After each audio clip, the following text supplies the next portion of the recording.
Master minds commerce చదవాలనుకునే 10th inter విద్యార్థుల తొలి ఎంపిక.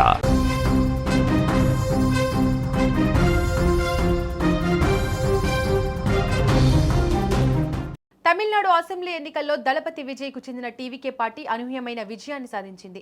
108 స్థానాలను కైవసం చేసుకుంది. కాంగ్రెస్ పార్టీ మద్దతు ప్రకటించినప్పటికీ ప్రభుత్వాన్ని ఏర్పాటు చేయడానికి అవసరమైన 118 స్థానాలు లేవంటూ రాష్ట్ర గవర్నర్ జాప్యం చేస్తున్నారు. రాష్ట్రంలో చోటు చేసుకుంటున్న పరిణామాలపై సీనియర్ నటుడు కమల్ హాసన్ స్పందించారు. టీవీకే పార్టీ అధిక స్థానాల్లో గెలిచినప్పటికీ ఇప్పటి వరకు ప్రభుత్వ ఏర్పాటు దిశగా అడుగులు పడకపోవడం ప్రజా తీర్పును అగౌరవపరచడమేనని, ఇది రాష్ట్రానికి జరిగిన అవమానకరమని ఆయన అన్నారు. ఈ విషయంలో గవర్నర్ తీరుపై కమల్ అసంతృప్తి వ్యక్తం చేస్తూ సోషల్ మీడియాలో పోస్ట్ పెట్టారు.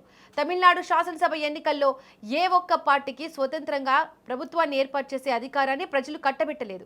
తమిళనాడు చరిత్రలో ఇటువంటి ఫలితం రావడం ఇదే ప్రథమం. నా సోదరుడు ఎంకే స్టాలిన్ గారు, మేము ప్రజల తీర్పును గౌరవిస్తాము, ఒక బాధ్యతాయుతమైన ప్రతిపక్షంగా వ్యవహరిస్తాము అని ప్రకటించారు. ఆయన రాజకీయ పరిపక్వతను నేను గౌరవిస్తాను. ప్రస్తుతం రాజ్యాంగ పదవులలో ఉన్నవారు కూడా ఇప్పుడు తమ విధిని నిర్వర్తించాలి. ఇది ఒక డిమాండ్ కాదు, వారి రాజ్యాంగపరమైన బాధ్యతను గుర్తు చేయడం మాత్రమే. విజయ్ నేతృత్వంలోని తమిళగ వెట్రి కజగం పార్టీ 108 స్థానాలను గెలుచుకుంది. ప్రభుత్వాన్ని ఏర్పాటు చేయడానికి ఆయనను ఆహ్వానించకపోవడం అనేది తమిళనాడు ప్రజల తీర్పును అగౌరవపరచడమే అవుతుంది అని అన్నారు. ఎన్నికైన 233 మంది సభ్యులు ఇప్పటికీ ప్రమాణ స్వీకారం చేయలేకపోతున్నారు. ఇది రాష్ట్రానికి జరిగిన అవమానం. ఇది ప్రజాస్వామ్యానికి కలిగిన నష్టం. మెజారిటీని రాజ్భవన్ లో కాదు, శాసనసభలోనే నిరూపించుకోవాలి అని ఎస్ఆర్ బొమ్మై కేసులో సుప్రీంకోర్టు స్పష్టంగా పేర్కొంది. తమిళనాడు ప్రజల తీర్పును తప్పక గౌరవించాలి అని కమల్ హాసన్ ఎక్స్ లో పోస్ట్ పెట్టారు. ఇదిలా ఉంటే మరోవైపు తమిళనాడు గవర్నర్ వైఖరిని నటుడు ప్రకాష్ రాజ్ తప్పుపట్టారు. ఇది రాజ్యాంగ విరుద్ధమని అన్నారు.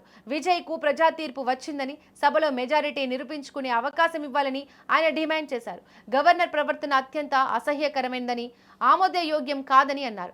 ఇది రాజ్యాంగ విరుద్ధమని అన్నారు. మన మధ్య అభిప్రాయ భేదాలు ఉండవచ్చు, కానీ విజయ్ కు ప్రజల తీర్పు లభించింది.